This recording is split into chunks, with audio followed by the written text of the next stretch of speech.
Emily Carter was 17 the night she vanished. She left her house at 9:15 p.m., just walking 3 blocks to her best friend's house.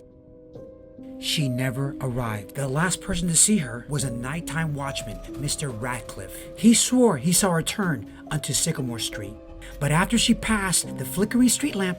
July 15th, 2023, a date that would forever haunt the quiet town of Rivertown.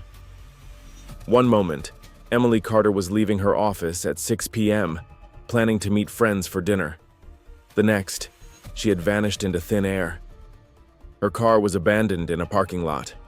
Her purse and phone left behind. No signs of struggle, no witnesses, nobody.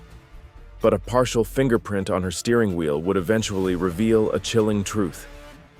Emily's disappearance was no accident. It was a calculated act by someone she knew well, someone who couldn't accept rejection. This is the story of how forensic science, digital footprints, and old-fashioned detective work came together to solve one of Rivertown's most baffling mysteries, even when the victim herself was never found. Emily Carter, 32, was a rising star in Rivertown's marketing scene. Known for her vibrant social life and community involvement, she was the last person anyone expected to disappear without warning. Colleagues described her as ambitious and well-liked, though recent events had cast a shadow over her usually sunny disposition. Emily had this ability to light up a room, said her childhood friend, Lauren Peters. She volunteered at the animal shelter on weekends, hosted dinner parties for friends, and still managed to excel at her demanding job. She wasn't just successful, she was beloved. On that summer evening, security cameras captured Emily leaving her office building at exactly 6:03 p.m. She wore a navy blazer over a white blouse, carrying her signature leather tote bag. The footage showed her checking her phone and quickening her pace as she walked to the parking garage. She texted her dinner companions at 6:07 p.m. "On my way. Should be there in 15. Order the appetizers if you get there first." It would be her last communication. By 6:30 p.m., her friends were growing concerned. Calls to Emily's phone went straight to voicemail. By 7:15 p.m., they contacted the police, an action that Detective Sarah Lawson would later credit as critical to the investigation's timeline. The scene was eerily normal, as if Emily had simply stepped away momentarily. But she hadn't. Emily Carter had disappeared without a trace. Rivertown Police Department's response was swift and comprehensive. Detective Sarah Lawson, a veteran of the force's major crimes unit with 17 years of experience and a 92% case clearance rate, took charge of the case within hours of the initial report. Surveillance footage from 6 nearby businesses was collected, providing partial coverage of the approaches to the parking lot. Search teams with trained dogs swept Rivertown Park and surrounding areas, while a drone unit conducted aerial thermal imaging searches of the more inaccessible sections. By noon the following day, over 50 volunteers had gathered to distribute flyers throughout the community. Emily's face appeared on local news broadcasts, and a dedicated tip line was established, receiving 124 calls in the first 24 hours. None providing actionable leads. It was as if she had been plucked from existence, said Officer James Rodriguez, one of the first responders. No struggle, no evidence of foul play, but also no reason to believe she would abandon her life. Something was very wrong. The lack of immediate leads or signs of struggle was both puzzling and concerning to investigators. It suggested either a well-planned abduction or that Emily had gone willingly with someone she knew and trusted. The forensic investigation would prove crucial in unraveling the mystery. Emily's car became the central focus of the technical team's efforts, with forensic techs spending over 22 hours processing the vehicle. A partial fingerprint on the steering wheel that didn't match Emily's prints or anyone in her immediate circle. The location of the print, at the 2 o'clock position, suggested someone else had driven her car recently. The print was run through AFIS, Automated Fingerprint Identification System, but initially returned no matches. Fibers found on the driver's seat matched a jacket known to belong to Emily, but others discovered near the trunk couldn't be linked to her wardrobe. These mystery fibers were black polyester with a distinctive weave pattern, suggesting they came from a high-end men's jacket. Most tellingly, the car's GPS history showed it had traveled to a remote area 17 miles outside town limits on the evening of July 15th, between 6:22 p.m. and 8:45 p.m., a journey Emily had never made before. The location was a secluded fire road rarely used except by forest rangers and occasional hikers. The vehicle told us a story, Dr. Chen later testified. It had been driven somewhere Emily had never gone, by someone other than Emily, and then returned to town and deliberately parked in a public place. In today's connected world, people leave digital traces everywhere. Emily's case was no exception, and Detective Lawson assembled a team of digital forensics experts to follow these electronic breadcrumbs.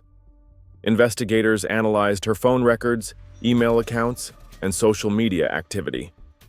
They discovered a pattern of communications with Mark Thompson, a co-worker, and ex-boyfriend. These messages revealed a troubling escalation in tone. "I can't accept this," read one message sent just 3 days before she vanished. "If I can't have you, no one will." Another message, deleted but recovered by digital forensic specialists, said, "You don't get to decide when this is over. We belong together." Emily's Google search history showed queries like how to handle stalking behavior, workplace harassment policies, and restraining order process. Searches she made using private browsing mode, suggesting she didn't want anyone using her computer to see them. Her financial records showed normal activity until July 15th. Her last transaction was a coffee purchase at 5:45 p.m., just before leaving work. After that, her cards remained unused, another red flag for investigators. Emily's digital life painted a clear picture of escalating fear, explained cyber forensics expert Tamika Johnson. She was being systematically harassed by someone who refused to accept rejection, and she was actively seeking ways to protect herself. Personal conflict. Emily's recent breakup with Mark Thompson had clearly not ended amicably. The vanishing of Emily Carter, and you won't believe what happened. A girl walks down a quiet street at night. Street light flickers, shadow moves, just like that. She's gone.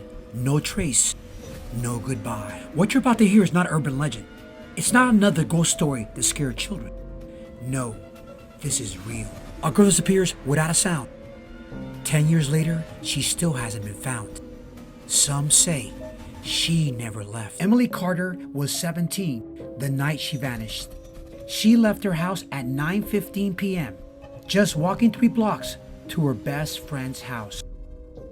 She never arrived. The last person to see her was a nighttime watchman, Mr. Radcliffe. He swore he saw her turn onto Sycamore Street, but after she passed the flickering street lamp, multiple witnesses confirmed his obsessive behavior following the split. Security logs showed he had accessed her floor of the office building 27 times in the 2 weeks before her disappearance, despite having no business reason to be there. Random abduction. Though statistically unlikely in Rivertown, which had not seen a stranger abduction in over 15 years, investigators couldn't initially rule out an opportunistic crime. However, the lack of struggle and the precision with which the crime was executed made this theory increasingly implausible as the investigation continued. The focus quickly narrowed to Mark Thompson as detectives uncovered more about his background and behavior. A deep background check revealed something Emily likely never knew. Thompson had been the subject of a restraining order filed by a previous girlfriend in another state 3 years earlier, though charges were eventually dropped. Mark Thompson, 35, had joined Emily's company as a graphic designer a year before her disappearance. Their relationship had been brief, just 6 weeks, before Emily ended it, citing his controlling tendencies and unpredictable jealousy. Mark couldn't take no for an answer, explained Jen Davis, Emily's closest friend at work. He'd show up at her desk, leave gifts she didn't want, monitor who she talked to. When she broke it off, he told everyone they were just taking a break. He'd wait in the parking lot after work. Once, I saw him follow her to lunch. It was textbook stalking behavior. Thompson's alibi for July 15th quickly unraveled. He claimed to be home alone watching movies, but his cell phone records placed him near Rivertown Park at the time Emily disappeared. When confronted with this discrepancy, he changed his story, saying he'd gone for a drive to clear his head. The trial of Mark Thompson for the kidnapping and presumed murder of Emily Carter began 9 months after her disappearance. Without a body, prosecutors faced a challenging case, but the circumstantial evidence was compelling. The prosecution, led by veteran District Attorney Maria Jimenez, built their case around key pieces of evidence: the fingerprint placing Thompson in Emily's car the night she vanished. A print expert testified it was fresh and in a position consistent with someone driving the vehicle. The digital trail showing his escalating harassment and explicit threats, including 147 text messages sent in the week before her disappearance, many after she had blocked his number. Cell phone records placing him at the scene of the disappearance, and later along the route to the Lakeside Road area. The soil evidence connecting Emily's car to the remote location marked on Thompson's map. A geologist testified the soil composition was unique to that specific area. GPS data showing Emily's car traveling to and from the remote location during the exact window of her disappearance. Testimony from colleagues and friends about his obsessive behavior. 17 witnesses described concerning incidents. Thompson's previous restraining order from another state, allowed by the judge as evidence of pattern behavior. The defense strategy, led by high-profile attorney Robert Callahan, focused on creating reasonable doubt, emphasizing the lack of a body and suggesting alternative explanations for each piece of evidence. They argued the fingerprint could have been left during an earlier, innocent encounter, and that the threatening messages were taken out of context. The state is asking you to convict my client of murder without proving anyone was murdered, defense attorney Callahan argued in his closing statement. Without a body, without a crime scene, without a murder weapon, they're asking you to send a man to prison based on circumstantial evidence and speculation. For all we know, Emily Carter could walk through those doors tomorrow. After a month-long trial and 2 days of deliberation, the jury returned with their verdict: guilty of kidnapping and presumed murder. Thompson was sentenced to 25 years to life in prison. Despite the conviction, Emily Carter's body has never been found. Thompson maintains his innocence and has refused to provide any information about her whereabouts, despite offers of sentence reduction.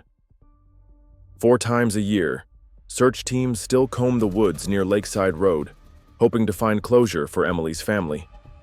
Advanced ground-penetrating radar has been used to search for disturbed earth, and cadaver dogs periodically re-examine the area. Detective Lawson has remained close with Emily's parents, calling them on the 15th of each month with any updates. Cold cases are never truly cold, she says. New technology, new witnesses, new confessions. They can break a case wide open years later. Emily's case has led to policy changes in Rivertown and beyond. The local police department has enhanced training for officers responding to stalking complaints, and Horizon Marketing implemented new security protocols and harassment policies. The mystery of what happened to Emily in her final hours remains unsolved, a haunting reminder that even when justice is served, some questions may never be fully answered. But as Detective Lawson reminds us, while we couldn't bring Emily home, the evidence told her story when she no longer could. In that way, forensic science gave her a voice from beyond the silence. If you've been riveted by the forensic investigation of Emily Carter's disappearance, this is just one of many compelling true crime cases we cover on this channel. The intersection of modern forensic science and determined detective work continues to bring justice to victims who can no longer speak for themselves.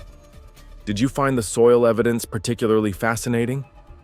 Or was it the digital footprint analysis that caught your attention? Let us know in the comments below what aspect of forensic investigation you'd like us to explore in future episodes. Don't forget to like this video if you found Emily's case as compelling as we did. Your engagement helps us continue bringing these important stories to light and may even help generate new leads in cold cases. Subscribe to our channel and hit that notification bell to join our true crime community.